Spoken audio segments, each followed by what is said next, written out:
ସଚ୍ଚୋଟ ପୁଲିସ ବାଲା ଦିନେ ଆସିଲା ତା ଘରକୁ ଆସିଲା ବେଳେ ସେ କ'ଣ ଦେଖିଲା ନା ଗୋଟେ ଭୁତୁଣୀ ତା ଅପେକ୍ଷାରେ ବସିଛି। ଭୁତୁଣୀ କହିଲା ପୁଲିସକୁ ଦେଖିକି, ଏ ପୋଲିସ ବାଲା, ମୁଁ ତ ଗତିକି ଆଇଛି ଗୋଟେ ମୋ କାହାଣୀ ନେଇକି। ଆଉ ମୋତେ କିଏ ମାରିଛି ତୁ କହ, କାରଣ ସେ ମଝିରେ ମାରିଛି, ସେ ତ ତୋରି ଜେଲରେ ଅଛି। ଏହା କହିଲେ ମୁଁ ତୋତେ ଛାଡ଼ିଦେବି, ନ କହିଲେ ମୁଁ ତୋତେ ଏଇଠି ମାରି ଖାଇଦେବି।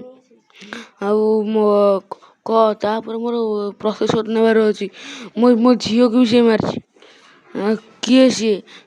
କ'ଣ କରିବି? ତା ଘର କେଉଁଠି? ତା ନାଁ କ'ଣ? ମୋର କିଛି ମନେ ପଡ଼ୁନି। ଆଉ ତୁ ଭାଁ କରି କହ, ଆ ଭିତରେ କିଏ ଅଛି? ଆଉ ତୁମେ ସାହାଯ୍ୟ କର, ମୁଁ ତୋତେ କେବେ ଭୁଲିବିନି। ମୋତେ କିଏ ମାରିଛି? ମୁଁ ତ ଏଠି ତୋ ଭଉଣୀ ବେଗିଆ। ମୋତେ କହ, ତୋ ଭଉଣୀ ତୁ ସାହାଯ୍ୟ କରିବୁନୁ? ଭୁତୁଣୀ କଥା ଶୁଣି ପୁଲିସ କହିଲା, ବ୍ୟସ୍ତ ହୁଅନା ଭଉଣୀ, ମୁଁ ଗୋଟେ ପୁଲିସ ବାଲା। ତମର ଯଦି କିଛି ଅସୁବିଧା ଅଛି ତାହେଲେ ମୁଁ ଜାଣିପାରୁଛି ଯେ ତମକୁ କିଏ ଜଣେ ମାରିଛି। ତା ପଛରେ କିଏ ତମେ ଯଦି ଜାଣିପାରୁନା ତେବେ ବ୍ୟସ୍ତ ହୁଅନା, ମୁଁ ବାହାର କରି କହିବି ଯେ ଆକ୍ଚୁଆଲି ତା ପଛରେ କିଏ ଅଛି। ଯଦି କେହି ବି ୟା ପଛରେ ଅଛନ୍ତି ତେବେ ମୁଁ ତାକୁ ଦଣ୍ଡ ଦିଆହେବ। ଆଇନ ଆଗରେ ସମସ୍ତେ ସମାନ। ତମେ ବ୍ୟସ୍ତ ହୁଅନା, ମୁଁ ତାକୁ ବାହାର କରିବି। ତମେ ଖାଲି ଅପେକ୍ଷା କର ସେଇ ଦିନକୁ ଯେଉଁଦିନ ଆ ପଛରେ ଯିଏ ବି ଅଛି ତାକୁ ମୁଁ ବାହାର କରିକି ଛାଡ଼ିବିନି। ତମକୁ ଆଗେ ଆସି କହିବି। ମୁଁ ଆଗେ ଯାଏ, ତମ ଗାଁ କେଉଁଠି, ତମ ଠିକଣା କେଉଁଠି ସବୁ ମୋତେ କୁହ। କହିସାରିଲା ପରେ ଯିବି ମୁଁ ତମ ଘରକୁ। ସେଠି ଆକ୍ଚୁଆଲି ତମ ସହିତ କ'ଣ ହେଇଛି, ତା ପଛରେ କିଏ ଅଛି, କ'ଣ ହେଇଥିଲା, କେତେ ବର୍ଷ ତଳେ ଘଟଣା ଘଟିଛି, ସେସବୁ ବିଷୟରେ ମୁଁ ଜାଣିବି।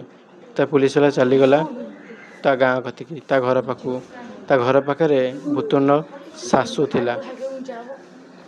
ତା ଶାଶୁ ପାଖକୁ ପୁଲିସ ବାଲା ଆସିଲା। ଧୀରେ ଧୀରେ ଚାଲି ଚାଲି ଆସିକି ତା ଶାଶୁକୁ ପଚାରିଲା, ତମେ କୁହ, ତମ ବୋହୂ ଆଜିଠାରୁ 2 ବର୍ଷ ହେଲାଣି ନିଖୋଜ ଅଛି, କିନ୍ତୁ ତମେ ତା ବିଷୟରେ କିଛି ବି କହୁନା। ତମେ ଚୁପ୍ ରହୁଛ। ତମ ବୋହୂର ଭୂତ ଆସି ମୋତେ ଦେଖା କରିଥିଲା। ସେ କହିଲା ତାକୁ ଯିଏ ମାରିଛି ତାକୁ ଦଣ୍ଡ ଦିଆହେବ। ତମେ ଚୁପ୍ କାହିଁ ରହିଲ? ମୋତେ କୁହ, ତମ ବୋହୂ କେମିତି ମଲା? ତା ପଛରେ କିଏ ଅଛି? କିଏ ତାକୁ ମାରିଛି? କିଏ ପ୍ରତିଶୋଧ ନେବାକୁ ଚାହୁଁଛି? ତମ ବୋହୂ ପୁଣି ରାତିରେ ଆସିବ ମୋ ଦେଖା କରିବାକୁ। ଆଇନ ସବୁଆଡ଼େ ସମାନ।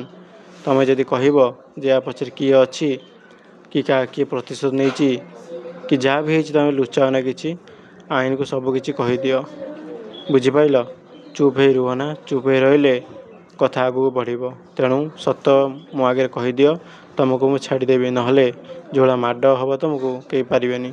ପୁଲିସ ବାଲା କଥା ଶୁଣିକି ତା ମା କହିଲା, ପୁଲିସ ବାବୁ, ମୁଁ ସବୁ ସତ କଥା କହୁଛି। ଆ ପଛରେ କେହି ନାହାନ୍ତି। ଦିନେ ମୋ ବୋହୂ କାର୍ ଚଲେଇ ଚାକିରିରେ ଅଫିସକୁ ଯାଉଥିଲା। ସେଇ ସମୟରେ ବର୍ଷାରେ ଗୋଟେ ଗାଡ଼ି ଆସିକି ତା ପଛରୁ ପିଟି ଦେଲା। ସିଏ ଯାଇକି ଗୋଟେ ପୋଲ ତଳେ ପଡ଼ିଲା। ସେଇଠି ତାର ମୃତ୍ୟୁବରଣ ହେଲା। ସିଏ ଜାଣିନି ବୋଧେ, ତାର କିଛି ମନ ନାହିଁ। ସେ ବୋଧେ ଭାବୁଛି ତାକୁ କିଏ ମାରିଛି ବୋଲି, କିନ୍ତୁ ଆକ୍ଚୁଆଲି ତାର ଆକ୍ସିଡେଣ୍ଟ ହେଇଥିଲା। ତା ଆକ୍ସିଡେଣ୍ଟ ଦ୍ୱାରା ତାର ମୃତ୍ୟୁ ହୋଇଛି। ଆ ପଛରେ ଆଉ କେହି ନାହାନ୍ତି। ଏଇଟା ସତ କଥା। ପୁଲିସ ବାଲା ସବୁ କଥା ଶୁଣି ସତ କଥା ଶୁଣି ଆସିକି ଭୁତୁଣୀ ପାଖରେ ଆସି ପହଞ୍ଚିଲା। ସେ ଭୁତୁଣୀ କହିଲା, ତମେ ବ୍ୟସ୍ତ ହୁଅନି, ତମ ମୃତ୍ୟୁ ପଛର ରହସ୍ୟ ମୁଁ ଜାଣିପାରିଲି କ'ଣ। ତମ ବର୍ଷା ଦିନ, ତମ ନାଁ ହେଉଛି ରୁକ୍ମଣୀ।